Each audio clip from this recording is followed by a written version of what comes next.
Dale King here with the Dale King Show. Welcome, folks. We have Frank Nichols here again, and Frank has really devoted a big part of his life towards leadership and really excellence in business. And today we're going to talk about some really top level principles and things that he sees as being really critical in being a great leader. So, good morning, Frank. How are you today? Good morning, Dale. I'm doing well. Thank you for dialing in. Yeah, I'd like to chat about that. You asked me a question the other day that kind of spawned this discussion. And the question, as I remember, well, what were the two things that are the two most critical pieces of or aspects of leadership? And I thought a few minutes on that subject, and it really is one thing, and then a pair of things that really I think set leaders apart, Mm, and that is to find the followers who are your loyal, trusted followers, who are those that you can train to become more like you in leadership, and to let them develop as well. And the first thing is to be authentic. And my whole shtick, if you will, about leadership is about being authentic, and that is, you got to be to thy own self be true, as Shakespeare would say. You've got to be who you are, and in the process of being who you are, you're not trying to be somebody else. You develop mm, a following, a group of people who find your particular characteristics to be attractive to them. So there's an automatic filtering that happens in the process of being who you are and not trying to be somebody that you're not. So being authentic is an important aspect of leadership. If you're authentic, you will find that the people that you have to support you are much more willing to uh, go to the wall with you and give it their all, because you are being who you are. So that's the important aspect of the personal attribute, if you will, of leadership. The physical attribute of leadership comes with knowing, doing your job, knowing where you're going, and the why, if you will, as Simon Sinek would say, is what's your why, and being that as your North Star, as long as the why is um, attractive to people. It's a greater good rather than a mm. personal gain. So if your why suggests that you're doing it for others, for a greater good, for society, for whatever your mission happens to be, that's an important aspect of having your your following be committed to your same mission. But the important part of that is the ability to take one step. We get paralyzed very easily with Mm, this huge goals that we set out for ourselves, and how do we accomplish the conquering of the world, whatever our world right. happens to be. And it's really difficult for some people to take a step. And the point of a step is that a step in any direction with some sort of an analysis of, well, was that a good step or a bad step? Right. And then an adjustment to that, and then taking the next step, is it will get you towards your mission goal, your why. It will deliver you to your greater good, if you will. So the ability to take a step, and then to evaluate that step, was it a good step or a bad step? And what do I do to need to adjust and take the next one? And it's that the ability to move forward on any in any direction, uh, is an important part of leadership, because people will see that you're willing to step out, you're willing Right. to go to the wall Mm, for your mission, and you will create a following of people who are your trusted advisors, who become the next in line to step into what you're doing. And that's those are the two most important pieces of being authentic, and that ability to take a step towards your goal. when you're talking about the authenticity, some people are authentic. Nobody wants to follow them, which is that's a different topic. But um, I've noticed where you give authors a lot of credit for things, but it seems to me that sometimes when when you're reading and studying and you're listening to your mentors, really, um, they seem to be giving you a language for the DNA that you already have. We're not always in a world that gives us that understands and operates the way we're wired, and and in your authenticity, it seems that you've been able to reach out and add things and learn some new things, but at the same time also just give yourself language, and then in being authentic and being able to communicate it. 'Cause sometimes it's really difficult to communicate it because we don't necessarily have people around us that are geared for the conversation or bring the conversation up around some of the ideas or the language that we need to really communicate it very well. And but then that seems like that's the first step to really kind of making a movement. And I'm not talking about taking over the world here. I'm talking about just getting people to follow and to buy into the values and the ideas, and which there's something about being a part of something that goes after the greater good and getting out beyond ourselves. And that's the Beyond Limits series. That's one of the things that I've hit on several times, is that we're really put here for others. I mean, you look at every part of our life, as a father, as a son, as a as a husband, as a CEO, as a frontline worker, as a salesperson. It's all there to help other people. It's all there to connect with other people. You're part of a bigger system, um, whether it's a really organic system or it's a structured, corporate system.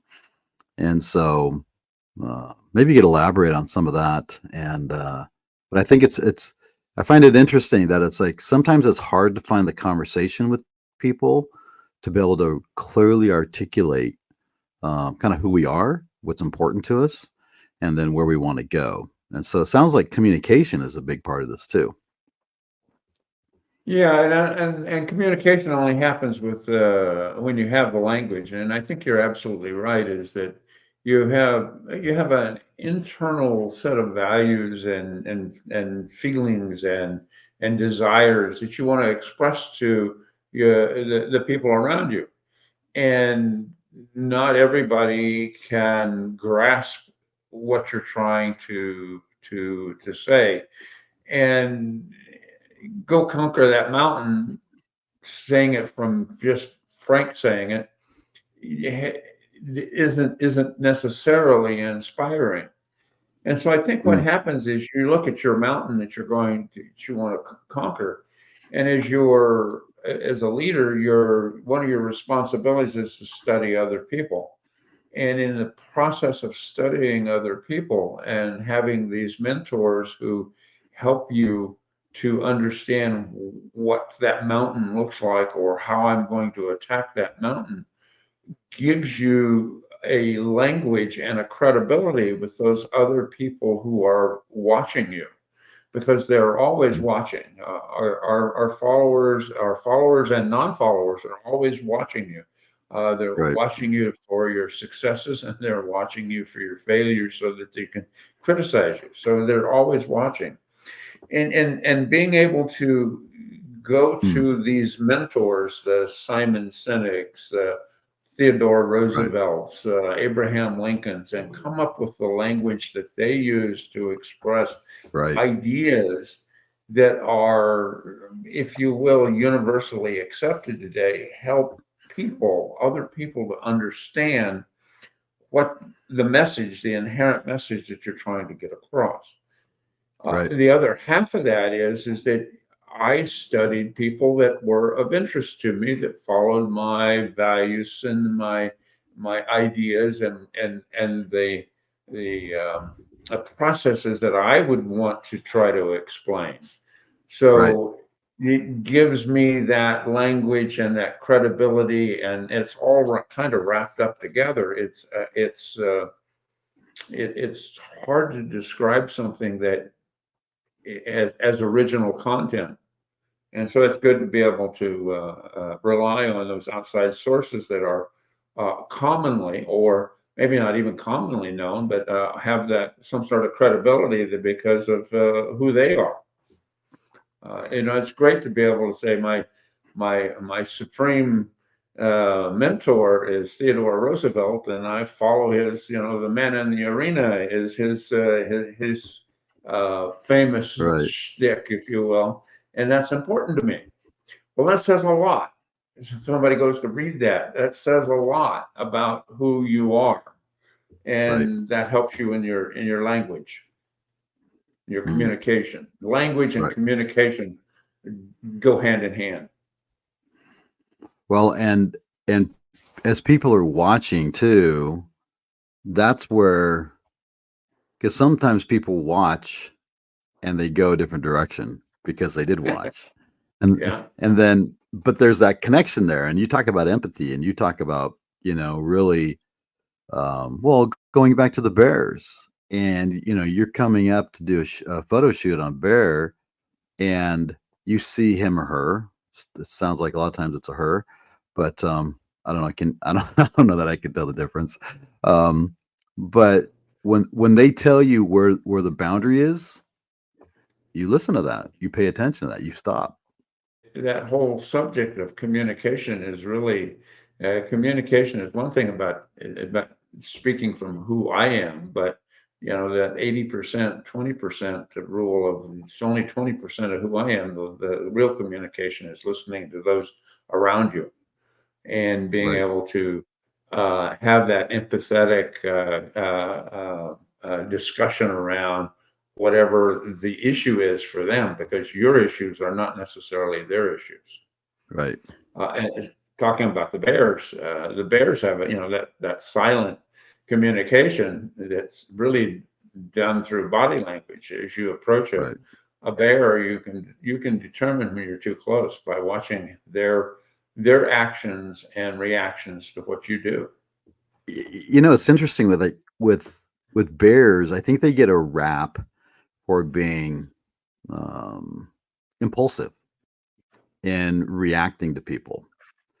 And I understand grizzlies aren't the best ones to go hang out with, but I think, or is it brown bears that are really a little bit more tenuous? But I think what I'm learning from you and hearing from you in this is that if you pay attention, you're not going to trigger them, because Exactly. they're saying there's like, okay, I feel safe with you there, so just stay, don't come any closer. And I think sometimes we're not listening to that with our coworkers or people that are working with us for us, and being able to see that and listen. It's that active listening of knowing when they're saying, hey, you're kind of pushing into an area that I'm a little uncomfortable with. And I think that could be with tasking, leadership, prepping people for a task for success, and when it comes to actually operating. But I know, but I was also going to mention, I know in the boardroom, when you have a business problem to tackle and you bring a team together in there, you're the last one to give an idea about how to solve it. You've talked about that. Yeah, that's another aspect that's sometimes hard. It's a hard lesson for me to learn. Is obviously I know the right way to do the right answer, and I know how to get it done. But that's not necessarily what needs to happen. You need to let people develop their own ways of getting to their right answer, and just maybe, the right answer is a better right answer than the one you came up with, and Right. you have to be open to that possibility. So not being a control freak, and that's the real issue, is that you got to let control happen to you rather than be the controller. You have to adjust and go with the flow and help Mm, guide that flow so that it comes out to where you'd like to see it. Because being a control freak and trying to control things is not going to come right. out well for everybody. Nobody wants to work for somebody that says, "Oh, it's only done my way or the highway." They want Right. to have input. They want to feel they have contribution. And the only way they can feel they have contribution is by having the opportunity to do it their way and not just follow the procedure. Nobody Right. likes procedures. They want to be able to be innovative, and we don't want to crush that. Well, and to inspire, as you're talking, I was thinking about something that happened to me many years ago when I was in college, and I had come up to a favorite professor and said, "Hey, I saw, I understood something," and it was kind of an epiphany to me, and it was like, you study so much, but then all of a sudden, sometimes there's this convergence of all this different data points or information, and you see something new. And I remember sharing that with the professor who was older in years, brilliant, highly respected, of course. And his response to me was like, "Wow, Dale, I'd never thought of that before. I'm gonna have to think about that." And I just like it just about knocked me on my butt. I was just like the humility and the empathy and the willingness to learn from this foolish young man, this hyper, overly energetic at times young man that this guy had 40 years on me and and a full life. And so I thought, man, I learned more about life in that moment than all the years of studying.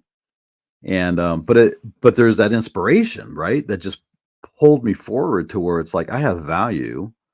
He valued me. Him acknowledging me did so much for me wanting to participate in my life, my own life, or the situation I'm in, or the class I'm in, or the business I'm in, the project I'm working on. And I think about um, how we pull people forward, not push. Yeah, I have a lot of thoughts around that whole subject, and the thing that struck me most about that individual was his willingness to be wrong, his willingness to learn something new, his willingness to see it in a different way, Right, regardless of how many years of experience he had. And you have to keep that openness that you don't always have the right answers right, and you're not necessarily the smartest person in the room. There's always somebody that's got a better answer than you do. right. And you got to be willing to listen to that. Well, I think I'm learning something here about if we're going to look at leadership, it's like what are the couple things that leadership boils down to? And it really comes down to who are we and our the authenticity. And Hmm.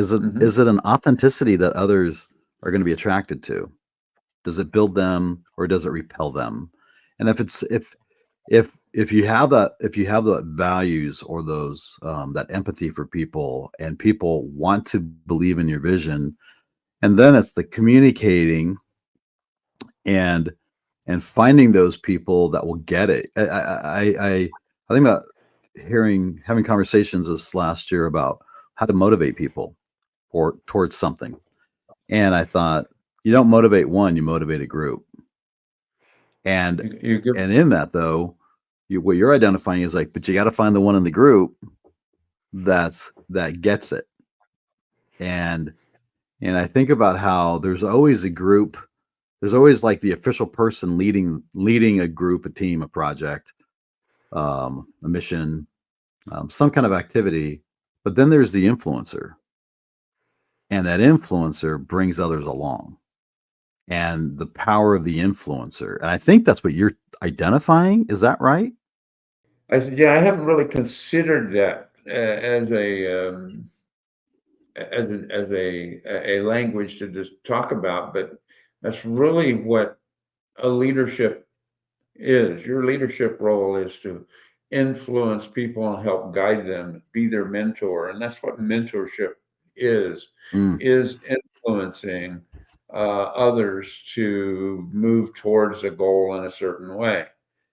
It's not about a mentor is not about going to get an answer. A mentor is a place where you go to get guidance, and that's a mm, significant difference. And that's what mentors are about, being influencers. We don't talk about mentors as being influencers, but that's what they really are. They're influencing your direction based on their wisdom, or in some cases, lack of wisdom.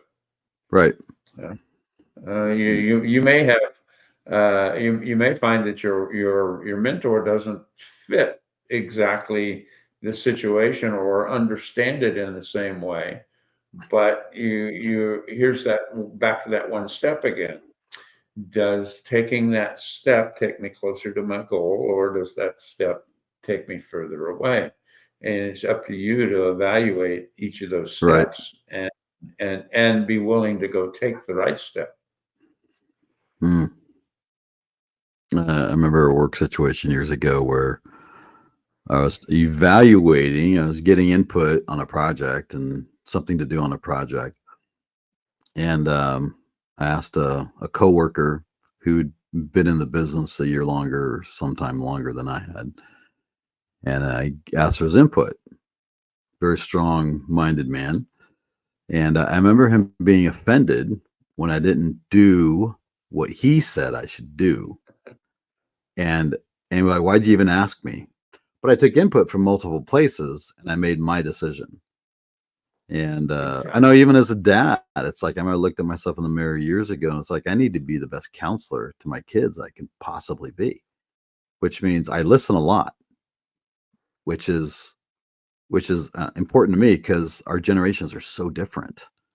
And and even working with people in the marketplace and people that are younger and um, people that laugh at the idea of a flip phone when I remember when the flip phone came out and I was selling it, you know. So, um, so I think, yeah, that empathy, that connection, um, being able to articulate your values, communication, uh, these are all it's part of that package. It's like where there's a top two, it's also it integrates into all these other things that are dynamics. Exactly that, and I talk about the 12 most important parts of leadership, and within those are subsets of their own 12 elements, and Mm, beyond that is another subset of 12 elements, and when you stack it all together, you have this one tall tree called leadership, but its roots are spread out through so many different ideas and concepts and learning and listening and teaching and mentoring and all the different branches that go in to feed what good leadership is. Good right, leadership isn't one thing, it's the culmination of all the nutrients that can be drawn through all the different pieces of the roots right, that are down there below the ground that have developed over a long period of time right. that give the leadership the strength to stand tall. That's really good. It sounds like you're describing culture. Leadership is like, would you say leadership is definitively its own culture? Well, I'd say that leadership has a style that creates a culture Okay. behind it. A a controlling, there's good leadership and not so good leadership. A Right. controlling leader will have a group of people that support a controller and that can fit that environment where they will tolerate being controlled. A leader who is a mentor, a creator of other leaders, will also have a different kind of a group of people who are they're true to themselves, or being about growing themselves. And so you tend to draw the people who are part of a culture that is who you are developing in that leadership style. So I think each different style of leadership has a different culture that's associated with Mm. it, but it's definitely cultural around a style. Yeah, and the more you talk about it, it's like that leader is that person who sets the tone for the culture, sets the kind of the cultural mores. I don't use that hear that word much, but it's really those cultural mores to where it's like what's important to us as a culture. And I remember you talking about that with your team of sitting down and saying, kind of who are we going to be? Who are we? Who we're going to be? And then how are we going to move forward with that? And then bringing things into the group that says, okay, now how does this work against who we said we are, who we decided to be? Which I think is really great. The idea that we're making decisions to be a certain type of culture, really, a certain culture, and which is made up of all these various dynamics. Yeah, culture is the result of that set of shared values. The shared values show up in the form of a culture. A shared value of being customer centric, where you're always looking out for the customer interests, creates a culture around it where Right. everybody becomes uh, thinks about and takes actions based on being that customer centric value, that value, exhibiting that value. If you don't have a customer centric value, you have a personal concentric value, Mm, then you're not going to fit well within the culture, and the culture itself will expel you. You right. won't fit. I know from at Silicon Forest, when we would hire people, we would go through the interview process, and you try to select the right kind of person that's going to fit what you need to have them done, Right. have them do. And but the real test is whenever you immerse them in this very strong culture that's been built over 20 years, and the culture itself will they will either fit and mesh and be a part of that culture, or they get expelled. They get expelled by their peers, not by you having to fire them. They just don't fit. It doesn't work, and suddenly they're no longer there, either through their own walking away, or the culture, the people themselves saying, "Hey, this bloke is not doing what needs to be done. Doesn't fit with who we are." Right. And so it becomes self-generating, it's the word I'm looking for. It becomes a self-strengthening. It strengthens itself by how Right. it builds its roots, if you will. Mm, okay.